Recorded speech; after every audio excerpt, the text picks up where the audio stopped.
자, 우리가 지난주 주일날 베레시트를 이제 들어갔습니다. 이제 다시 새로운 토라 포션이 시작이 되는데요.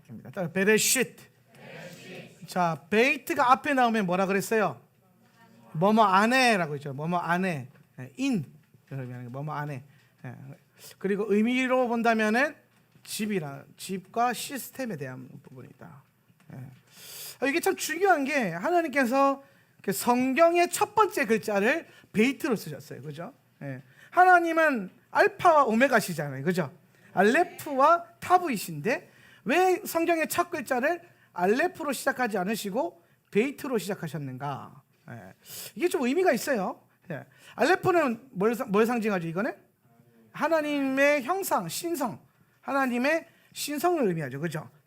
창세기 기록하실 때에 태초에 천지가 창조되기 이전부터 하나님이 계셨어요. 그죠? 하나님은 그 이전부터 계셨으니까. 그렇기 때문에 이 베이트로 성경을 시작하는 것은 하나님께서는 태초에 천지가 베레시트 창조되기 바로 이전부터 하나님은 계셨다라는 것을 의미한다라는 거예요. 이거 이해되세요? 그래서 하나님은 계셨기 때문에 알레프로 시작하지 않고 베이트로 시작하는 거예요. 그러면 토라가 베이트로 시작해서 뭐로 끝납니까? 마지막 토라 책이 신명기죠. 신명기 마지막 절이 뭐로 끝나냐면 이스라엘로 끝나요. 이스라엘. 라메드로 끝난단 말이에요. 라메드. 그래서 요 라메드와 베이트 두 개의 글자를 조합해 보면 레브라는 단어가 나와요. 레브. 따라서 레브. 레브가 참 중요한 단어인데 레브는 무슨 뜻이냐면은 심장이라는 뜻이에요. 심장. 마음의 중심을 말하는 거예요. 심장. 그러면은 하나님의 심장, 하나님의 마음이 어디에 있다?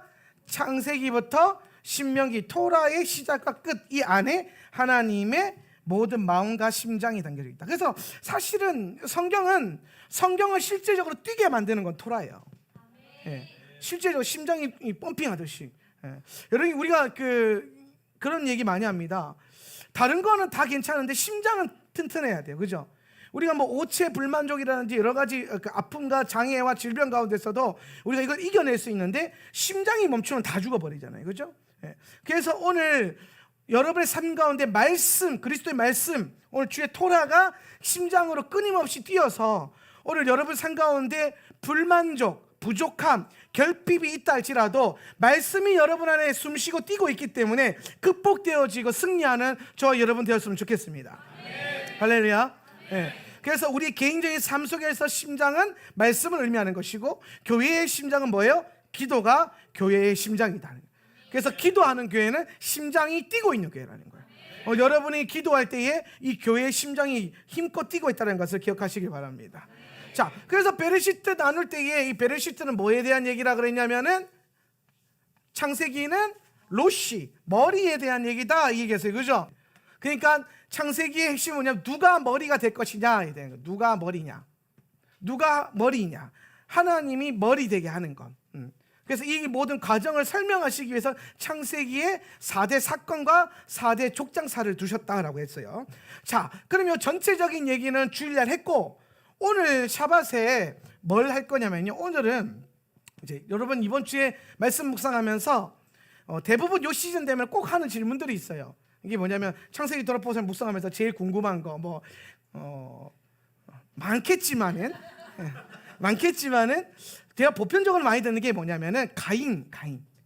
왜 하나님은 가인의 예배를 받지 않으셨는가? 왜 가인의 예배를 받지 않으셨는가? 이 부분. 이게 이제 제단이란 말이에요.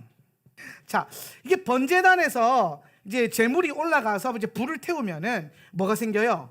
연기가 올라가죠. 연기가 이렇게 올라간단 말이에요. 그래서 하나님이 받으시는 예배는 어떠냐면 이 연기가 일자로 쪼르르 올라가서 하늘에 닿아요. 일자로 쭉 올라간단 말이에요. 하나님 받으시는 예배를. 그런데 만약에 예배자의 예물이 불이하거나 흠이 있거나 문제가 있어서 하나님이 이 예배를 안 받으실 때, 오늘 마찬가지로 아벨이 제물을 드리고 가인이 제물을 드렸는데 아벨의 제물은 이렇게 연기가 올라갔단 말이에요. 그런데 가인의 제물은 어떻게 되냐면 올라가다가 연기가 옆으로 빠져요. 이렇게 하나님이 거부하시는 거예요. 거절하시는. 바람이 불든 뭘 하든, 그래서 뭐로 인해서 연기가 바로 올라가지 않고 옆으로 새버린다는 거예요. 그럼 이게 연기가, 이 제물이 태워져서 하늘에 닿는 게 왜 중요하냐면은, 사람이 죄를 짓고 난 다음에, 죄인이 되고 난 다음에 생긴 가장 치명적인 죄의 결과는 뭐냐면 하나님과의 단절이에요. 자, 여기까지 이해되시죠? 죄의 가장 치명적인 결과는 하나님과의 단절이란 말이에요. 이 말은 뭐냐면, 우리가 우리의 힘과 능력으로 하나님께 갈 수 있다 없다? 없다는 거예요. 내 힘과 내 능력으로는 죽었다 깨어나도 하나님께 갈 수 없다. 이게 전제가 돼야 되는 거예요. 그래서 하나님께서 우리를 받아주셔야 되고, 하나님께서 찾아오셔야만 우리가 하나님과 만날 수 있는데, 그런데 여러분, 하나님께서 우리에게 주신 방법 중에서 유일하게 우리가 뭔가를 해서 하나님께 갈 수 있는 길이 하나 열렸어요. 그 길이 뭐냐면은 제사예요. 제사, 예배. 죄로 인해서 단절되고 난 다음에 유일하게 우리가 하나님 앞에 연결될 수 있는 유일한 방법이 뭐냐면은 제물을 드려서 이 예배를 통해서 나의 예배가 하늘에 닿게 하는 것. 이게 우리 유일하게 하나님과 우리가 연결되는 이 끈이란 말이에요. 이게. 그러면 요 연기가 상징하는 게 뭐라 그랬어요? 연기가 뭘 상징한다 그랬어요? 기도? 물론 기도도 맞아요. 기도도, 근대접의 기도도 마찬가지인데, 그런데 제가 이 하늘과 땅을 연결하는 이 연기의 예표가 뭐라 그랬어요? 그렇죠, 십자가로, 예수님의 십자가. 이 십자가가 세워져서 주님이 하늘과 땅을 연결하는 뭐예요? 중보자가 되신 거잖아요. 이게 중보자란 말이에요. 중보자. 중보자. 그러니까 요때 십자가도 똑같아요. 십자가가 이 연기를 상징하는 건데, 여러분, 이 연기가 타려면 뭔가 희생이 있어야 되죠. 여기에, 그죠? 희생이 바쳐져야 되고 피가 흘려져야 되잖아요. 그런데 짐승의 피와 짐승의 제물은 영원한 하나님과의 회복을 줄 수가 없다라는 거예요. 이거 이해되시죠? 그러니까 잠깐 요 양 한 마리 잡았으면 그 양 한 마리 분량만큼만 하나님께 갈 수 있는 거예요. 죄의 속함도 마찬가지예요. 속죄. 죄 지으면 어떻게 해야 되지? 죄를 지으면은 제사를 지내야 돼요. 속죄 제물을 드려야 된단 말이에요. 그죠? 그러면은 내가 죄를 지었으면 제물을 드려. 그래서 속죄 제를 해요. 그럼 이 죄가 없어져요? 그럼 이거 왜 드려요? 안 없어지는데. 그렇죠. 유보. 죄의 유보. 유식해졌는데. 토라를 맨날 듣다 유식해졌는데. 죄가 없어지는 게 아니라 죄가 덮여지는 거예요. 유보되는 거예요. 그러니까 여러분, 죄에는 반드시 따라오는 게 있는데, 그게 뭐냐면 죄에 대한 대가와 그 다음에 책임. 죄에 대한 대가와 책임. 대가를 지불해야 되고 책임을 져야 된단 말이에요. 여기까지 이해되시죠? 그죠? 그런데 내 죄는, 죄의 삭은 뭐라? 사망이란 말이에요. 사망. 죄의 삭은 사망이란 말이에요. 그러면 이 죄로 제가 지은 죄가 다 사망에 연결되었는데, 그러면 이 죄 하나 때문에 내가 양을 잡았어요. 양을 한 마리 잡았다고 해서 사망에 빠진 나를 건져낼 수 있냐? 그게 아니라는 거예요. 내가 죄를 지었기 때문에 바로 죽거나 돌로 처형받거나 심판을 받거나 뭐 이렇게 해서 죽어야 되는 존재가 되는데, 오늘 하나님의 은혜로 말미암아 이 죄에 대한 대가와 책임을, 이 심판, 이거 대가와 책임을 지게 하는 게 심판이에요. 이게 심판이라고. 심판. 요 심판을 뒤로 밀어놓는 거예요. 유보시켜놓는 거예요. 죄의 유보. 원래는 죄 짓자마자 심판받고 죽고 심판받고 죽어야 되는데, 그러면은 여기 살자가 누구예요? 아무도 없어요. 살자가 아무도 없단 말이에요. 그러니까 하나님께서 구약의 토라와 제사와 율법과 많은 과정을 통해서 뭘 행하셨냐면은 이 심판을 뒤로 유보시켜 주신 거란 말이에요. 심판을, 죄에 대한 심판을, 이걸 뒤로 유보를 시켜 주시면서 그거 대신 이 유보되기 위해서 죄의 삭은 사망이니까 내 대신 뭐가 계속 죽어야 된단 말이에요. 죄를 지을 때마다. 그러니까 그게 뭐예요? 제물이 죽어야 되는 거예요. 제물이. 그런데 죄를 지을 때마다 제물을 드려야 되고, 때마다 제물을 드려야 되고, 막 한계가 있잖아요. 이게. 그러니까 짐승의 피로는 나의 연약함과 죄성을 도저히 해결할 방법이 없다라는 것을 구약에서 깨닫는 거예요. 아, 이게 임시 방편이고 유일한 방법이긴 하지만은 이것이 답은 아니다. 그러면서 토라가 뭘 가르쳐 주냐면은 요 재물이 짐승의 피가 아니라 온전하고 완전한 것이 우리 가운데 올 것인데, 그것이 와서 그 피가 흘려지고 나면은 우리가 이 한 번의 재물의 드려짐을 통해서 모든 그 화목 재물의 그 재물들이 커버링이 되는 거예요. 예. 이 피 한 번을 통해서, 예. 완전한 재물을 통해서, 완전한 재물. 이 완전한 재물이 와야 우리가 이 피를 의지해서 단번에 모든 제사에 대한 재물의 해결됨이 일어나는 거예요. 예. 그거에 대한 얘기를 하는 거란 말이에요. 자, 그러면 잘 보세요. 오늘 가인과 아벨이 제사를 드렸는데, 예배를 드렸는데, 아벨의 예배는 받으시고 가인의 예배는 안 받았단 말이에요. 그랬을 때 우리가 가인과 아벨이 뭘 드렸냐는 성경이 분리시키고 있어요. 여러분, 이거 의도를 잘 파악해야 되는 게 뭐냐면, 많은 사람들이 막 이걸 가지고 막 논란을 일으켜요. 막, 아니 뭐 곡식도 하나님께 드리지 않냐, 그 문제가 안 된다. 여러분, 맞아요. 곡식 소재로 예물을 드려요. 그런데 잘 보세요. 성경은 의도적으로 뭔가 자꾸 드러낸다니까요. 성경을 복잡하고 어렵게 보면 안 돼요. 그냥 딱 보면, 딱 봐도 가인의 예물과 아벨이 다르잖아요. 그죠? 그럼 왜 다르게 기록되어 있습니까? 이게 다른 게 문제라는 거를 성경이 지금 뉘앙스를 풍기고 있는 거예요. 여기까지 이해되시죠? 그죠? 예.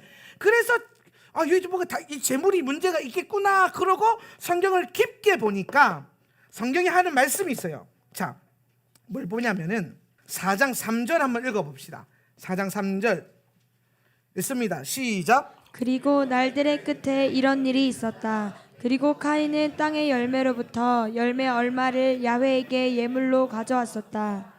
자, 가인이 자신의 뭐로? 열매의 일부를 가지고 열매로부터 열매의 얼마를 야훼께 예물로 가져왔다라는 거예요. 뭘 가져왔어요? 열매 중에 일부예요. 일부. 열매 중에 일부를 가져왔어요. 그러면 헤벨은 뭘 갖고 왔나? 4절. 그리고 헤벨도 시작. 그리고 헤벨도 또한 그의 양의 첫 새끼들로부터 얼마를, 그리고 그들의 기름으로부터 얼마를 가져왔었다. 그리고 야훼께서는 헤벨과 그의 예물에게로 시선을 돌리셨다. 자, 여기서 헤벨 보세요. 헤벨은 뭘 갖고 왔어요? 양의 첫 새끼니까 어린 양이죠. 첫 번째 어린 양의 뭘 가져왔어요? 기름을 가져왔어요. 이게 여기서 결판 다 났어요. 하나님께 가져갈 때에, 하나님께 드릴 때에 가장 중요한 게 뭐냐면, 오늘 헤벨은 첫 양의 기름. 근데 사실 자세히 보면요, 첫 양도 아니에요. 무슨 양이냐면 양의 뭐예요? 첫 새끼들로부터, 첫 어린 양들로부터 기름을 가져왔어요. 기름. 헬레브 써놓으세요. 헬레브를 가져왔단 말이에요. 그러면 지금 이게 가인은 열매 중에서 일부를 가져온 거고요. 아벨은 양의 첫 새끼들 중에서, 맏배들 중에서, 그 중에서 기름을 가져온 거예요. 헬레브를 가져왔어요. 그러니까 딱 뉘앙스가 뭐냐면, 얘는 여러 열매 중에서 일부만 하나님께 드린 거고, 얘는 첫 새끼들 중에서, 그러니까 양의 첫 새끼들을 쫙 모았을 거 아닙니까? 이게 제일 귀한 거잖아요. 그걸 모아놓고 그 중에서도 뭐예요? 특별히 구별해가지고 하나님께 뭘 가져왔어요? 다른 것도 아니고 헬레브를 가져왔어요. 헬레브. 이게 중요한 거예요. 자, 얘는 열매. 근데 그냥 열매라 돼 있어요. 그죠? 이거는 첫 열매일까요? 그냥 열매일까요? 그렇죠. 그냥 열매겠죠. 첫 열매였으면은 성경이 첫 열매 중에 일부라고 썼을 거란 말이야. 성경에서. 이게 뭐냐면 얘는 첫 열매도 안 갖고 왔고 그냥 열매 중에서 대충은 아니겠죠. 대충은 아니겠지만 근데 첫 열매는 아니라는 거죠. 가장 귀한 것이 아니라는 거예요. 그 중에 일부를 가져왔고, 아벨은 딱 보세요. 얘는 이미 첫 양들을 쫙 모아놓고 그 중에서도 특별히 구별해서 헬레브를 가져온 거예요. 기름을 가져온 거예요. 예. 그럼 여러분 여기서 잘 볼 때 이 헬레브가 뭐냐면은, 헬레브가 기름, 뭐 여기서 나온 단어가 뭐 버터, 우유 뭐 이런 뜻도 있는데, 사실 헬레브가 이 뭐로 어떤 의미로 쓰이냐면은 최상급이라는 뜻이었어요. 최상급, 제일 좋은 거. 예. 그래서 여러분 우리가 토분은 강시태 박사님 버전이고, 우리가 예배 때 쓰는 직역성경은 허성각 목사님 버전인데, 허성각 역을 보면요, 그 직역성경에 보면은 거기에는 뭐라고 돼 있냐면은 가장 좋은 것이라고 딱 기록돼 있어요. 기름이라고 표현이 안 돼 있어요. 양의 첫 새끼들 중에서 가장 좋은 것을 가져왔더라. 근데 여기 강시태 박사님은 완전 직역을 추구하는 분이니까 그 양의 기름을 가져왔더라라고 이제 해석을 하지만은, 허성각 목사님은 약간 더 본문의 뉘앙스 살린 거예요. 아벨은 가장 좋은 걸 가져왔고, 가인은 가지고 있는 것 중에 일부를 가져온 거예요. 자, 여러분 이거 딱 볼 때 뭐 딱 떠올라요? 여러분 이 과정을 딱 보면 여러분 뭐가 딱 떠올라야 되냐면, 아나니아와 삽비라 이야기가 떠올라야 돼요. 예. 하나님 앞에 나아갈 때에 그 마음가짐의 중심을 봐야 되는데, 브리스길라와 아굴라 이런 분들은 뭐 했어요? 자신의 전부를 드리는, 이 마치 아벨은요 고르고 골라서 가장 좋은 것, 마치 전부를 드리는 마음으로 온전한 재물을 갖고 와서 드린 거고, 마음이 담겨 있었던 거고, 가인은 열매 중에 일부, 마치 아나니아와 삽비라처럼 하나님을 속이고 사람들을 속이고 예배는 해야 되겠고, 근데 다 바치기는 아깝고, 아까 제가 찬양할 때에 오늘 아침에 이 설교 나오기 전에 저 찬양이 제게 꽂혔어요. 주가 일하시네, 이걸 듣는데 아침에 샤워하면서 듣는데, 오늘 주님 일하시겠다 이러면서 제가 막 씻고 아침에 이제 이렇게 머리 만지고 해가지고 주가 일하셨다 이렇게 막 세우고, 그리고 와서 오늘 강의 뭐하지 하고 해놓고 보니까 오늘 가인은요 전부를 드린 자가 아니었던 거예요. 그러니까 하나님의 일하심을 못 보네 얘는. 근데 아까 우리 찬양할 때 마찬가지로 기억나시겠지만은, 주님이 일하는 걸 보는 사람이 누굽니까? 주께 아끼지 않는 자에게. 할렐루야. 하나님 앞에 드리고 하나님 앞에 헌신하고 주의 일을 감당할 때에 아끼지 않고 신뢰하며 드릴 줄 아는 백성은 하나님의 일하심을 본다. 동의하시면 아멘. 오늘 저와 여러분이 하나님 앞에 주님 당신께서 쓰시겠다면 내어주는 거죠. 예수님께서 예루살렘 입성하실 때에 낙이 새끼가 필요해서 예언을 이루려면은, 근데 주님이 아시는 거예요. 제자들한테 저기 가서 낙이 새끼를 갖고 와라. 그러니까 그 중에 가룟 유다가 막 그랬겠죠. 막 돈도 없는데 하면서 이제 막 짜증 냈겠지. 그래서 제자들이 묻는 거예요. 어떻게 가져와요? 그러니까 가서 주께서 쓰시겠다 하라. 그리고 믿음 갖고 가가지고, 사실 믿음이 있었는지 없는지 잘 모르겠어요. 일단 만나면 물어볼 거예요 저는 일단은. 그때 이제 가가지고 낙이 새끼가 진짜 매여 있는 거예요. 가가지고 딱 앉으면서 딱 쥐면서 장사꾼이 딱 보면서 얼마 딱 불렀을 거 아니에요. 뭐 200 그랬는데 제자들이 주께서 쓰시겠다. 그러니까 이 사람이 갑자기 거기에 감동이 와서 주께서 쓰시게 하십시오. 예, 할렐루야. 예, 상상을 해보라는 거예요. 그렇게 좀 이렇게. 그랬더니 그 나귀 새끼의 주인은요, 예수님이 예루살렘 입성하시는 그 영광스러운 그 일에 자신의 나귀 새끼가 쓰임 받는 것을 보잖아요. 여러분 그 주인이 나귀 새끼 주고 가만히 있었겠습니까? 따라가 봤겠죠. 주께서 쓰신다는데 그 주가 누구냐고 가 봤는데, 어디서 많이 들어본 분이라 지금 이스라엘을 온통 떠들썩하게 하고 있는 나사렛 예수아라고 하는 분이 가는데, 갑자기 이분이 나귀 위에 올라타시고 걸어가는데 놀라운 광경을 보는 거예요. 온 백성이 줄을 서가지고 그 바닥에다가 탈릿을 깔고 종려나무를 깔고 이걸 막 흔들면서 호시아나 호시아나 호산나 호산나 외치는 거예요. 어떤 사람 막 울면서 막 호산나 호산나, 나를 구원하십시오 구원하십시오, 우리를 구원하십시오 구원하십시오. 왕의 입성을 본 거예요. 자신의 재물이 왕의 입성에 쓰임 받은 거예요. 오늘 여러분이 가지고 있는 재물, 우리가 가지고 있는 재정들, 능력들, 달란트, 이 모든 것을 여러분 주신 목적은 오늘 다시 오실 예수 그리스도께서 이 땅에 오실 때에 그분의 길을 예비하는 데 쓰임 받아야 되지 않겠습니까? 그 일에 여러분의 재능과 재물과 오늘 여러분의 건강함이 쓰임 받는다면, 혹은 심지어 여러분의 연약함까지도 주께서 쓰시겠다면 아낄 게 뭐 있어요? 그 영광스러운 일에 쓰임 받을 건데, 오늘 그분이 오셔서 그분의 나라를 우리 이끌어 가실 때에 천국의 도성안에 갔는데 거기에 내 이름이 찍힌 책이 한 권 있는 거예요. 그래서 신기하다 해서 그것을 꺼내서 봤는데 거기에 막 내가 주를 위해서 아끼지 않았던 걸 다 주님이 한 땀 한 땀 이태리 장인의 솜씨와 같이 기록해 놓으신 거라. 그런데 와, 옆에 있던 김지사가 와, 내 것도 봐야지 했는데 텅텅 비어 있어.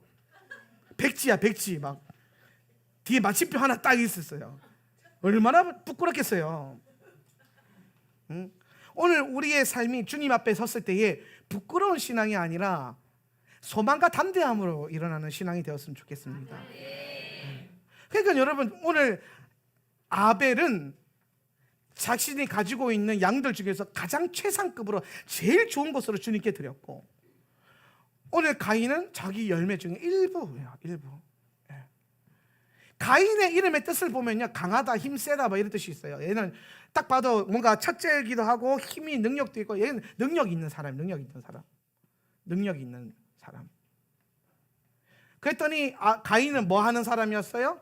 오늘 성경에 보니까 2절에 보니까, 그리고 그 여자는 시작. 그리고 그 여자는 다시 아이를 그의 동생 헤벨을 낳았었다. 그리고 헤벨은 양을 치는 자가 되었었다. 그리고 카인은 흙을 가는 자가 되었었다. 자, 여러분 잘 보세요.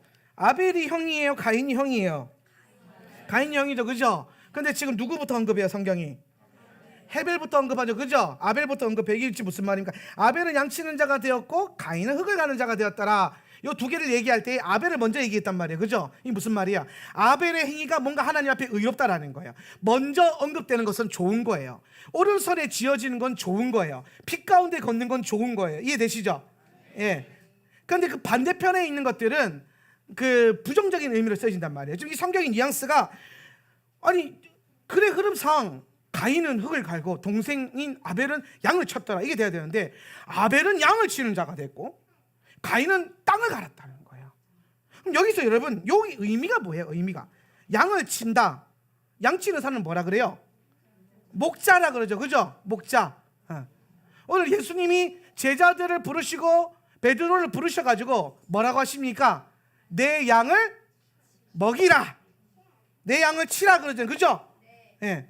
오늘 이 양을 치라는 게 베드로 보고 니는 어부니까 그 솜씨가 없는 것 같으니까 가서 목축을 해라. 니 양 키우면 대박 날 것 같아, 이 얘기하는 거예요?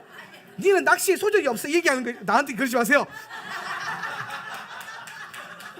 내가 지금 물때가 안 맞아서 그런 거지? 응? 예. 이 얘기하는 게 아니에요. 베드로가 고기를 못 잡아 못 낚아가지고 내 처음 만났을 때도 그때 헉 다치고 돌아오면 내가 깊은 곳에 그물을 내리라 해가지고 겨우 먹지 않았냐? 내가 봤을 때 니는 물고기에 소질이 없으니까 목양을 해라, 이 얘기하는 거예요? 아니요. 오늘 베드로에게 내 양을 치라, 주님의 양을 쳐라, 뭐예요? 영적인 일, 영혼을 돌보고 케어하는 영적인 일을 해라. 지금 아벨이 양을 치고 있다는 것은 뭘 말하냐면, 아벨은 영적인 일, 하나님의 일에 관심이 있는 자다, 주님의 일을 하는 자였다, 이 얘기하는 거예요. 목양. 그런데 지금 여러분 보세요. 카인은 뭐 하는 자가 됐어요? 흙을 가는 자가 됐다. 그러면 사람이요, 요 얘기하고 싶어서 그래요. 사람이 두 가지의 그 재료로 만들어져요. 첫 번째 뭐예요? 흙. 두 번째 뭐예요? 영. 그죠? 영. 그죠? 생명. 네. 그럼 보세요, 여러분. 사람은요, 흙을 가는 인생이 될 수도 있고 영의 일을 하는 사람이 될 수도 있다는 거예요. 요거 이해됩니까? 그럼 지금 여러분, 성경이 지금 뭘 말해요? 가인은 흙을 가는 자가 됐고 아벨은 양을 쳤다는 건 뭐냐면, 아벨은 영의 사람의 예표고 가인은 뭐예요? 육신의 사람이 예표다는 거예요. 얘는 6이라는 6을 추구했다는 거예요. 그러니까 여러분 얘는요, 가인은요 힘이 좋아요. 능력이 많아요. 힘 좋고 능력이 많아요. 소위 세상 말로 스펙이 좋아. 능력이 좋아요. 근데 아벨은요 영적인 일을 하는데 얘는 주께서 쓰시지 않으면 어디 가서 쓸 데가 없어요. 이게 여러분 심한 말이 아니라 헤벨이 무슨 뜻이에요? 히브리어로. 그렇지, 하찮다란 뜻이에요. 하찮다. 혹은 하찮다 혹은 뭐 골골댄다 뭐 이런 뉘앙스거든요. 그러니까 얘는 뭐 그 뭐지? 몸이 안 좋았던 것 같아요. 얘는 좀 타고나기를 허약 체질. 그러니까 아담과 하와가 보기에도 지 형은 힘 있고 능력 있고 뭘 해도 잘하고 막 공부도 잘하고 운동도 잘하고 그러면 그 뭐랍니까? 그 엄마 친구 아들 엄친아 그 계열에 딱 소속되어 있는데 둘째는 형을 못 따라가. 둘째는 막 비리비리거리고 막 공부도 관심 없고 운동도 못하고 심지어 몸도 안 좋은데 근데 얘는 집에서 맨날 찾아는 뭐예요? 성경을 봐요. 기도를 해요. 지구 형은 능력이 많고 인기가 많으니까 맨날 주일날 싸돌아다니는데 얘는 불러주는 친구 없으니까 교회를 하루 종일 있어 주일날. 할렐루야. 세상에서 오라 손짓하는 여자도 없고 친구도 없어. 얘는 오직 오라고 손짓하는 주님밖에 없어. 오라. 신랑이 신부에게 오라 하는 듯 오라. 거기에만 반응하고 그것만 보고 막 그 주의 일을 엄청 열심히. 얘는 교회 집사님들 권사님들에게 이쁨을 받아. 그런데 어디 내놓을 데가 없어. 내놓기 좀 부끄러워. 뭐 이런 상태. 그게 뭐라? 아벨이란 말이야. 아벨.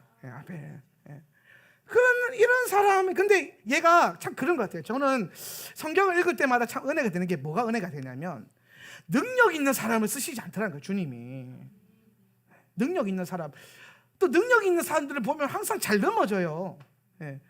그런데 보니까 이 하나님은요 이런 하찮고 허약한 약한 자를 들어 쓰셔서 복을 주시고 은혜 주시고, 또 성경에 보면 잘난 사람들은 잘난 맛에 사는데 이 못난 사람들은 주를 의지하는 맛으로 살더라는 거예요.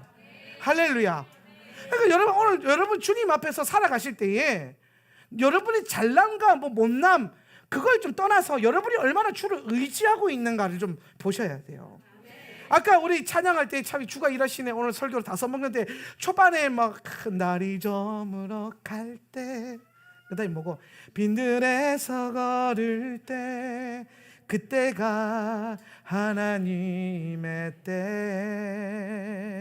그 다음이 중요해요. 내 힘으로 안 될 때 빈손으로 걸을 때 내가 고백해 여호와 이래. 할렐루야. 하나님의 때는요 여러분이 뭔가를 못할 때가 하나님의 때예요. 어우 목사님 다 막혔어요. 그때가 하나님의 때. 목사님 제가 할 수 있는 게 하나도 없어요. 그때가 여호와 이래. 할렐루야. 사람은요 능력 있고 힘 있으면 자기 머리 굴리고 자기 힘을 의지하지 하나님 의지 안 해요. 여러분 달란트로 주님을 쓰시죠. 달란트를. 근데 그거 아세요? 그냥 달란트 능력을 쓰시는 게 아니라 연단된 달란트를 쓰시는 거예요. 연단 안 된 달란트는 뭡니까? 나를 위해서 쓰는 달란트. 능력이 있으면요 주를 의지를 안 해요. 희한하다니까요. 그런데 여러분 못하는 거 주님이 시키잖아요. 뭐부터 합니까? 기도부터 해요. 제가 처음 찬양 인도를 맡았을 때가 생각이 나요.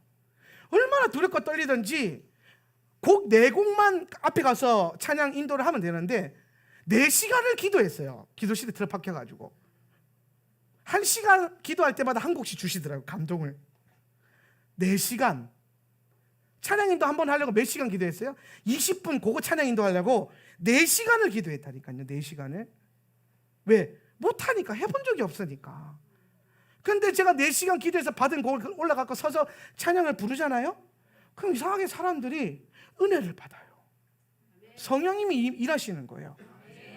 그러면서 제가 이제 찬양 사역을 10여 년 이상 했어요. 그랬더니 이제는 뭐예요? 10년 이상 뭘 하면 대가가 되거든요. 내가 대가라는 소리예요.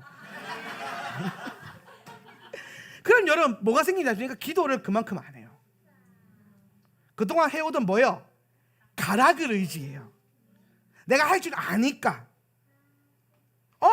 이 정도 이렇게 찬양하고 여기서 막 주가 일하시네 하고 하면 성도들이 알아서 막 은혜 받을 것이고 다 같이 큰 소리로 하면서 이거 막 빵빵빵 해주면은 마음이 녹아내리겠지. 막 들었다 놨다 다 돼요. 안 되는 게 없어. 예. 그런데 내 능력이에요, 내 능력. 주를 의지하지 않는다는 거. 제가 예배에 목마른 가운데 있을 때 예배가 어느 날 예배를 하는데요, 사람들은 다 은혜 받고 있는데 뭔가 제 안에 성령님이 임재가 없는 거예요.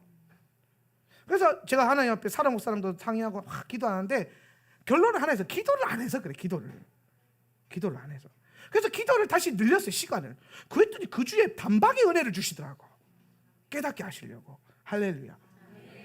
잘하는 거 의지하지 말고 잘하는 거라도 한 스텝 멈춰가지고 주님께 묻고 주님이 일하시도록, 주님이 하시도록, 그런 성도들이 되셔야 돼요. 네.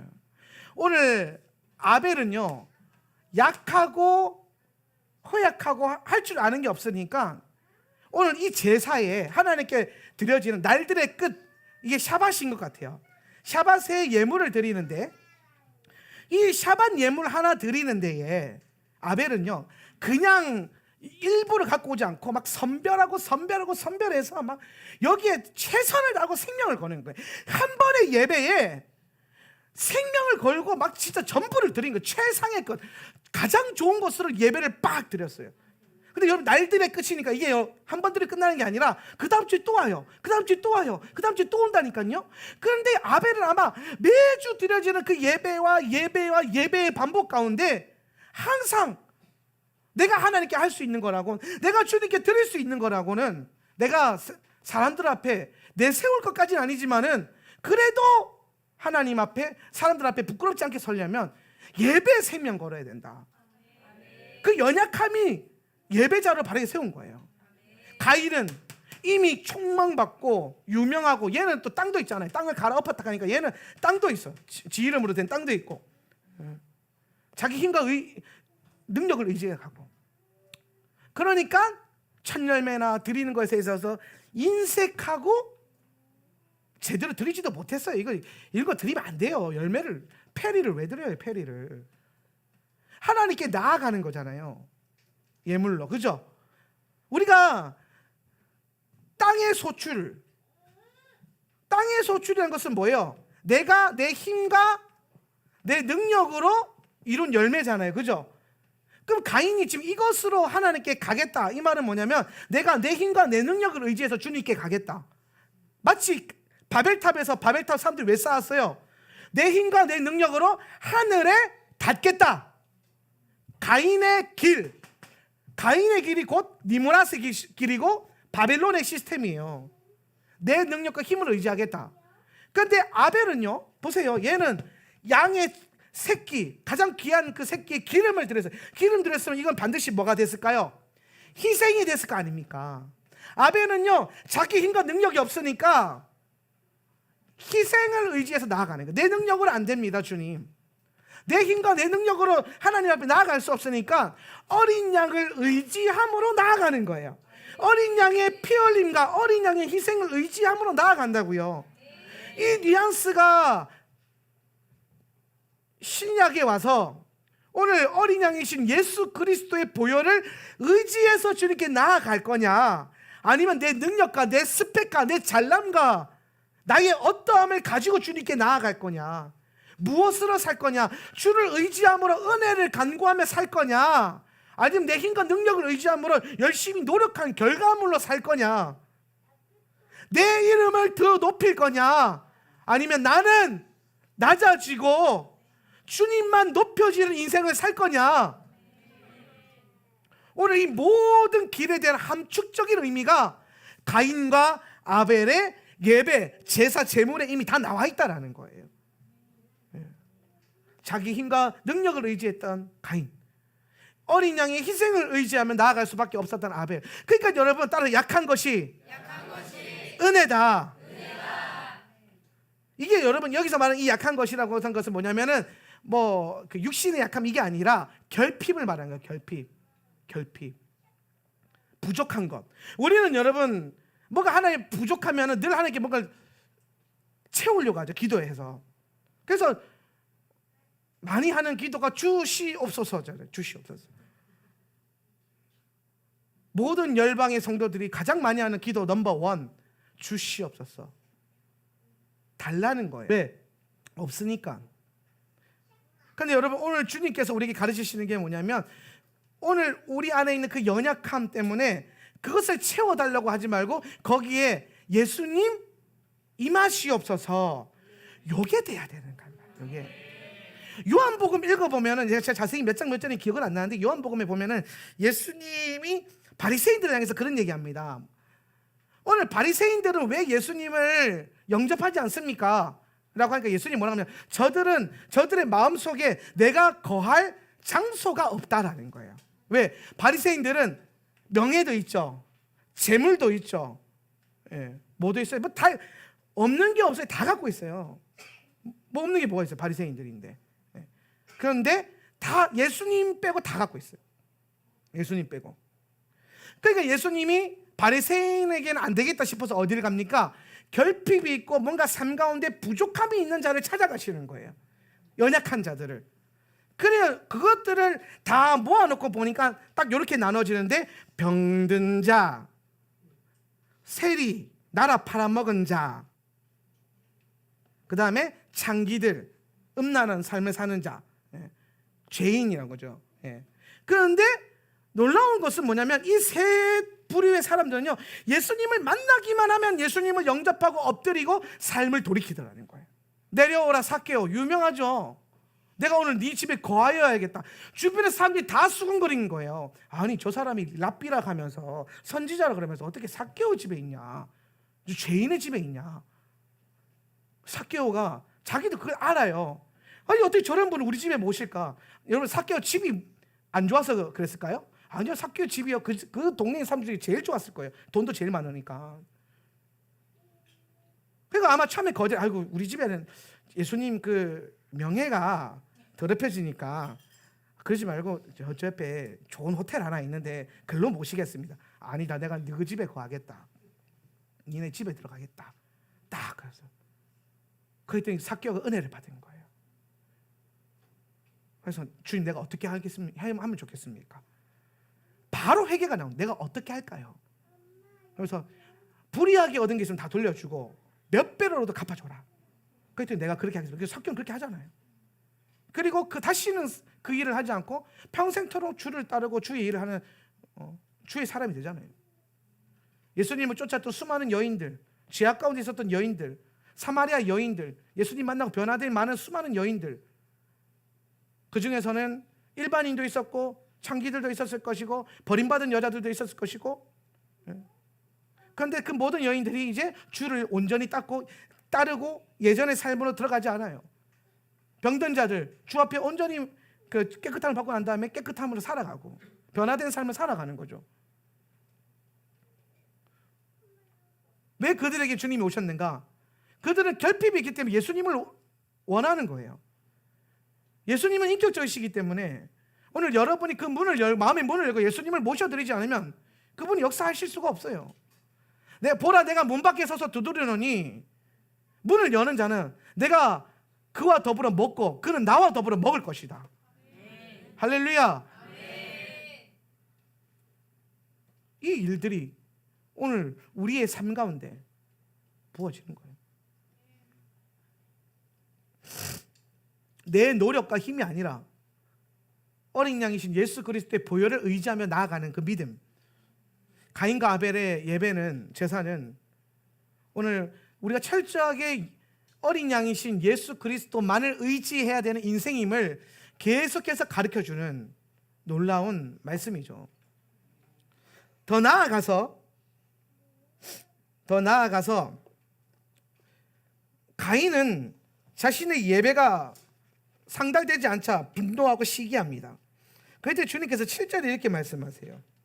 6절 7절 읽어봅시다. 그리고 야훼께서는 카인에게 시작.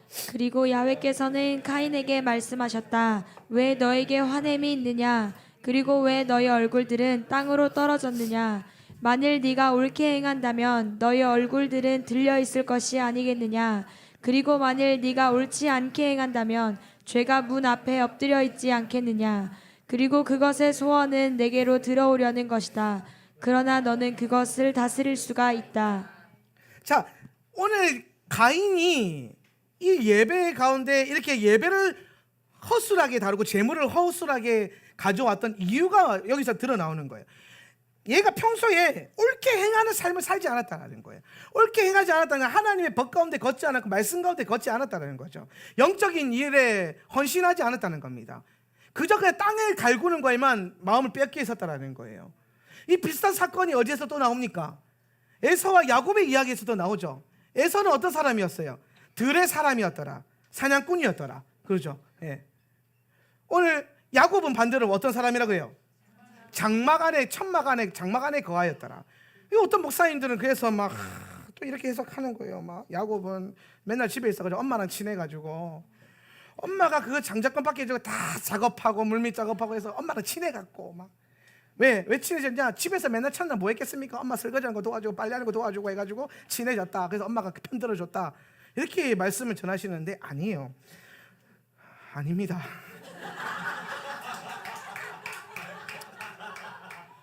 이런 소리 많이 들어봤죠?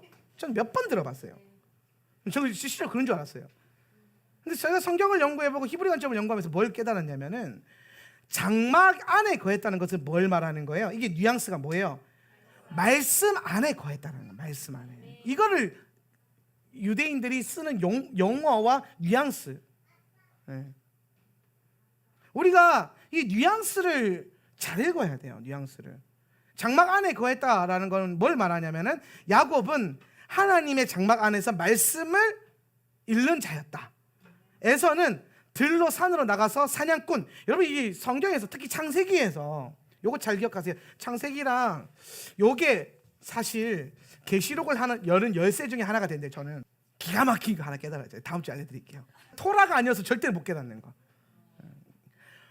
요한계시록에 대한 시중에 나와 있는 책을 제가 거의 다 사서 읽었어요. 80%가 토라가 없어서 다 틀린 말 하고 있어요. 여러분은 바른 길로 갈 수 있습니다. 할렐루야. 네. 사냥꾼. 성경에 나오는 대표적인 사냥꾼이 누구예요? 니므롯. 니므롯. 그 다음에 에서예요. 에서. 네. 사냥꾼은 뭘 쓰는 자죠? 활 쏘는 자죠. 그죠? 활 쏘는 자. 네. 그럼 여러분 보세요. 활 쏘는 요 사냥꾼 니므롯은 여호와 앞에서 강한 용사였다고 그랬잖아요. 그죠? 거기에 히브리 구문으로 다시 보면 어떤 해석이 되냐면 여호와를 앞에서가 어떻게 여호와를 대적해서 여호와를 대적하는 강한 용사였더라. 그러니까 사냥꾼의 이미지는 뭐냐면 하나님을 대적하는 이미지가 강해요. 그래서 니므롯과 에서 이 둘은요 적 그리스도의 구약의 예표예요. 적 그리스도의 예표예요. 적 그리스도의 예표. 하나님을 대적하는. 그래서 니므롯이 그 바벨론 그 갈대아 우르의 바벨론의 터를 잡고 뭘 세웁니까? 바벨탑을 세우죠. 바벨탑. 바벨탑의 핵심이 뭐예요? 내가 내 힘과 능력으로 하나님께 닿겠다. 내가 저기 올라가겠다. 이 말은 뭡니까? 이거 딱 들으면 뭐가 딱 생각나야 되는데. 그렇죠. 사단이 어떻게 합니까? 내가 저 보좌 위에 오르겠다. 맞고 떨어지죠. 그죠? 할렐루야. 네. 바벨탑 내가 내 힘으로 하나님께 닿겠다. 이 말은 뭡니까? 내가 저 하늘의 보좌에 내가 내 힘으로 가서 앉겠다. 맞고 떨어지죠. 그죠? 맞고 떨어져요. 그냥 안 맞고 안 올라가면 돼요. 할렐루야. 그래서 사냥꾼의 이미지는 하나님을 대적하는 적 그리스도의 의미가 굉장히 강합니다. 요거 잘 기억하고 있어요. 요거 수요일 그 계시록 설교랑 딱 연결되는 거니까 꼭 기억하고 계세요. 알겠죠? 오늘 땅에 대한 소망을 갖고 세속적인 일에 관심을 가졌던 요 가인이요 평소에 일반적인 날에 옳게 행하지 않고 영적인 일에 관심이 없었다. 여기 제물에서 드러난다 그랬죠. 그리고 앞에서 토라가 언급하고 있다고 했어요. 아벨은 양치는 자, 영적인 일을 하는 자고 가인은 흙을 가는 자, 세상적인 육신을 따라가는 자. 그 아담의 육의 본성을 따른 자다라는 걸 보여주면서 오늘 요 가인이 삶 가운데 뭐가 있었냐면은 죄의 문제가 있어요. 죄의 문제. 오늘 분노와 시기함으로 하나님께 나아갔던 하나님이 네가 네 삶 가운데 죄를 다스려야 된다 이 얘기를 갑자기 예배 얘기하지 않고 뭘 얘기하냐면은 죄에 대한 얘기를 해요. 옳게 행하지 않았던 불의한 삶에 대한 얘기를 한다고요. 가인의 불의한 삶, 불법의 삶. 오늘 여러분 가인이 하나님 앞에 예배를 실패했던 이유, 잘 보세요. 그런 얘기 많이 하죠. 우리가 오늘 예배는 뭔가 좀 막힌 것 같아 이런 얘기 많이 하죠. 그죠? 예. 여러분 예배가 막힌 것 같을 때에 거의 99%의 예배가 막힌 이유는 교회나 앞에 예배팀이나 어떤 다른 사람들의 문제가 아니고 내 문제예요. 몇 프로가? 99%가. 물론 아닐 수도 있기 때문에 1%는 하지만 대부분 여러분 묻고 푸는 권세가 누구에게 있어요? 우리 안에 있거든요. 할렐루야. 예배의 문을 열고 닫는 것도 우리 안에 있는 거예요. 제가 그래서 그런 얘기 하잖아요. 예배 때 오늘 뭔가 좀 은혜가 안 되고 막 뭔가 안 부어진다 그러면은 우리가 체크하기 힘들잖아요. 그 짧은 시간에. 그때 내가 뭐부터 하라 그랬어요? 주변에 엄청 뜨겁게 예배 드리고 있는 사람부터 찾으라 그랬어요. 그죠? 근데 막 보고 있는데 거기서 갑자기 우리 권사님이 막 손들고 막 여호와 이러면서 찬양하고 있다. 그러면 그거를 보란 말이야. 그거를 보고 있으면요 계속 포커스 하다 보면은 그 부어지고 있는 하늘에 열린 기름 부음이요 내가 보는 것을 통해서 보암직도 하고 할렐루야 보는 것을 통해서 들어와요. 그 영적인 원리가 그랬더니 그러니까 제가 어떨 때 보면은 우리 애들이 예배 막 잘 드리는 거 보면 막 눈물이 나요 막 갑자기. 근데 막 예배 안 드리는 거 보면 막 승질이 나요 갑자기. 그 속으로 생각하는 거야. 막 감격스럽다 그러다가 어떨 때는 막 저 죽여야 되나 살려야 되나 막 이런 고민을 하면서 막 주가 일하시네 막 이러면서 막 째려보기도 하고 막 이렇게 다 같이 기도합시다 하는 거 이렇게 한단 말이야. 이렇게 하면 애들이 막 배우면서 애들은 빨라요. 근데 우리가 보면은 뭔가 거룩한 것들 포커스하게 되면 갑자기 내 영이 열리면서 반응하면서 그래서 교회가 중요한 거예요. 이게 그런 거예요. 화로 안에다가 숯을 넣고 불을 태우고 있는데 내 숯이 내가 그런 거 있잖아요. 여러분 숯이 하나가 불길이 이제 그 옆에 딱 떨어져 있어. 그래서 얘가 불이 안 붙어 있네. 그럼 어떻게 해야 돼요? 얘를 집어넣어야 돼. 톡톡톡 쳐가지고 그죠? 거기에 지금 여러분이 포커스하는 거니까요. 내 안에 불이 없다. 내 안에 불이 없다. 그럼 불을 봐야 돼요. 그게 제일 빠른 방법. 하나님 내 죄를 회개하게 깨닫게 해주시옵소서 생각나게 해주시옵소서. 그러니까 제거하면 좋죠. 근데 그러다가 예배 다 끝나요. 일단은 내 삶이 뭔가 무너져 있고 망가져 있기 때문에 예배가 막힌 게 맞아요. 가인의 예배가 올라가다가 막힌 이유가 뭐냐면 가인의 지금 삶의 문제, 불의한 삶, 불법의 삶, 하나님 말씀에 어그러진 이 삶 때문에 예물이 어그러졌고 예배드리는 마음이 이미 틀려졌고 그리고 어떻게 됩니까? 하나님께 올라가던 예배가 막히고. 그래서 여러분 이런 거예요. 예배와 삶이라는 게 참 재밌는 게 뭐냐면 우리가 그런 얘기합니다. 예배를 성공하면 삶에서 승리할 수 있다 이런 말을 하죠. 그죠? 아주 틀린 말은 아니에요. 방향성이 틀려서 제가 그렇게 하지 말라는 거지 그 방향성은 옳은 방향성이 아니에요. 그런데 있어요. 예배를 뜨겁게 드리고 나면 삶의 문제가 갑자기 가벼워지기도 하고 뭔가 힘이 없다가 힘과 소망이 생기기도 하고 그럽니다. 예배로 통해서. 근데 반대로 내 삶 속에서 뭔가 하나님의 놀라운 일이 나타나고 여호와 일을 경험하게 되면 갑자기 그 주의 예배가 더 뜨거울 때가 있어요. 그렇죠? 삶과 예배가 누가 먼저냐 할 것 없이 상호작용한다는 거예요. 여러분의 예배 가운데 계속해서 하나님 앞에서 더 부어지고 깊어지는 예배가 되려면 오늘 여러분의 삶의 문제도 체크가 돼야 돼요. 삶이. 그리고 또 어떨 때는 내 삶이 바르게 하나님 앞에서 승리하면서 걸어가려면 나의 또 예배의 문제가 체크가 돼야 돼요.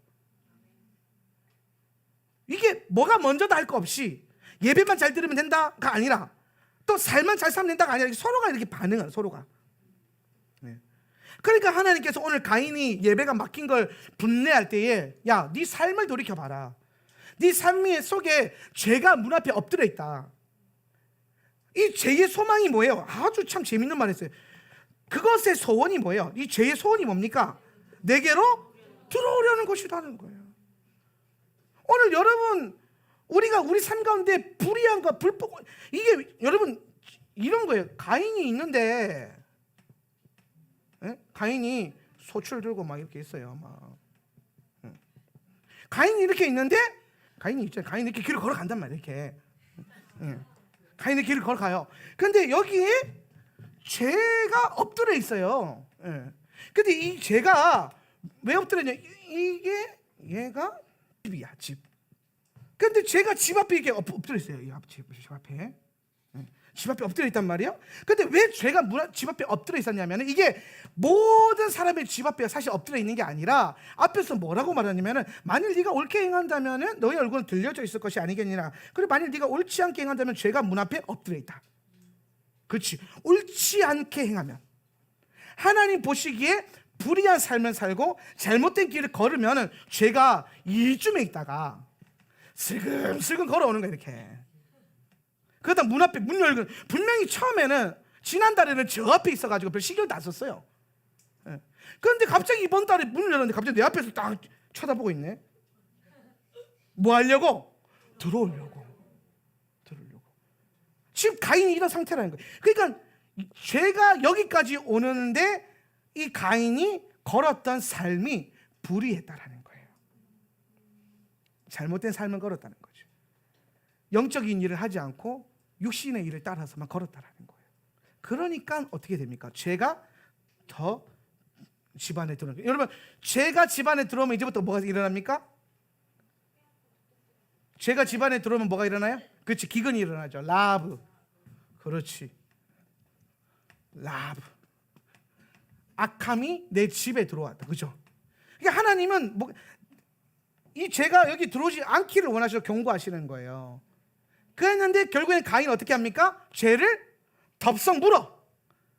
그래서 어떻게 합니까? 자기 삶 속에 뭐가 들어와요? 죄가 들어오죠. 동생 죽여버리잖아요. 그러니까 어떤 일이 일어납니까?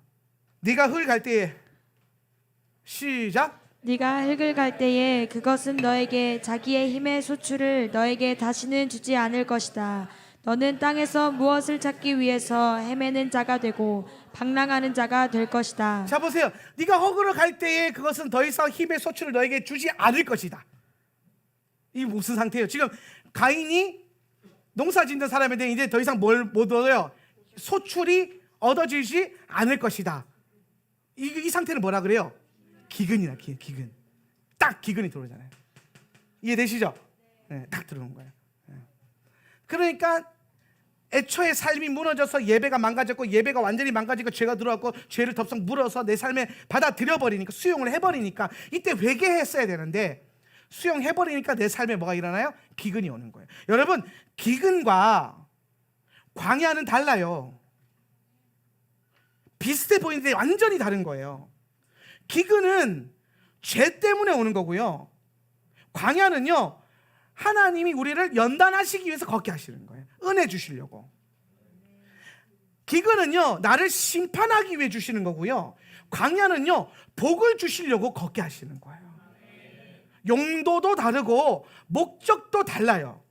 주체도 달라요. 기근은 원수가 다루는 거고요, 광야는 주의 영이 우리를 이끌어가요.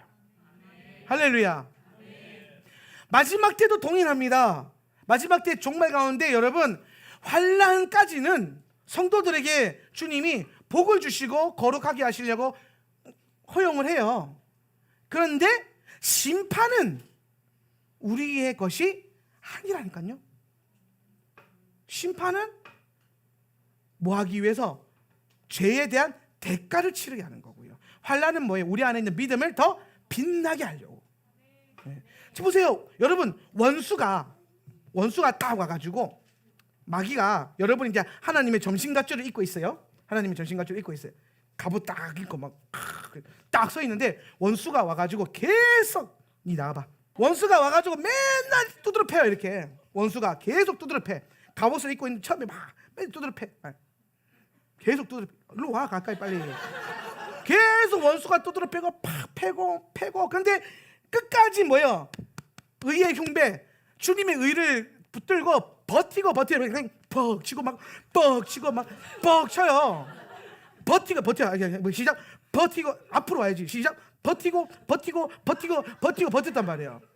계속 때리잖아요. 그리고 이제 원수가 때리는데도 시즌이 있어요. 하나님이 허락하는 시즌까지만 때릴 수 있어요. 어느 순간 예수님이 딱 나타나가지고 빨리 나타나 예수님. 예수님이 나타나서 빡 가로막아. 나를 때리려고 하는데 가로막는 거야. 딱. 그럼 원수의 때가 끝난 거야. 그럼 이제 원수가 더 이상 못 때려요. 그리고 얘가 돌아봤더니 원수가 때렸던 그 수많은 맞은 자국들이 뭐예요? 갑옷에 자꾸 원수가 닦아주고 갑자기 빛이 광이 나는 거야. 우리가 두드려 맞을 때는 고난 당하는 것 같고 환난 당하는 것 같았는데 지나고 나니까 원수가 닦아준 거예요. 빛나라고. 뭐가? 이 믿음 더 굳세라. 할렐루야. 그래서 계속 빛나는 거야. 아멘. 이해되십니까? 시험과 고난과 환난이 우리에게 아주 엎드러지는 예수님 들어가세요. 네. 아주 엎드러지는 문제가 안 되는 이유가 뭐냐면 그것을 통해서 내 믿음이 빛난다니까요. 그런데 만약에 원수가 안 건드리는 인생, 원수랑 똑같은 길로 가기 때문에 전혀 건드릴 필요가 없어. 원수가 가만히 놔두면 알아서 망하는 사람, 가만히 놔두면 알아서 지옥 가는 사람들, 이 입고 있는 의의 힘을 아무도 안 건드려가지고 어떻게 되겠습니까? 안 쓰면 어떻게 돼요? 녹슬겠죠. 그래서 여러분의 믿음이 달아 없어질지언정 녹슨 인생 되지 말라고. 이해되시죠? 이 믿음 더 굳세라. 이게 환난과 핍박.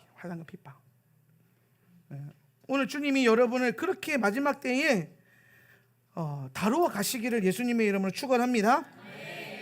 오늘 결국에는 가인은 그 죄를 받아들임으로써 땅의 소출을 얻지 못하는 기근의 삶을 걷게 되는 거예요. 그러나 반대로 의로운 사람들은 이제는 뭐예요? 세상을 뒤로하고 강야와 같은 인생을 걸어가는 겁니다. 세상을 뒤로한 채 주님을 따라 걷는 거죠. 양치는 자가 되는 거죠. 영적인 유목민이 되는 거예요. 잘 보세요. 이스라엘 백성들이요, 여러분 광야 떠돌 때는요 이기는 자들이었어요. 가나안에서 딱 정착하자마자 어떻게 돼요? 무너지잖아요. 땅을 일구는 게 아니라 우리는 양을 치는 백성들이 돼야 돼요. 땅은 예수님이 우리에게 오시면은 예수님과 함께 새 하늘과 새 땅에 들어가기 전까지는 이 땅에 일 가는 그런 일이 아니라 아벨과 같이 양을 치는, 오늘 주님 보시기에 여러분이 양 치는 자가 돼야지 흙을 가는 자가 되어서는 안 된다. 영적인 일을 먼저 우선시할 줄 알아야지 육신이 있고 있다고 해서 육신으로 살라고 주신 육신이 아니라는 거예요. 내 육을 쳐서 복종케 하면 영을 살리기 위함이라. 오늘 이 은혜가 잘 깨달으시길 예수님을 축복합니다. 오늘 여러분의 삶의 문제들 잘 다뤄져서 예배가 더 깊어지시고 예배의 승리를 통하여서 삶의 그리스도의 승리가 나타나길 주님의 이름으로 축원합니다.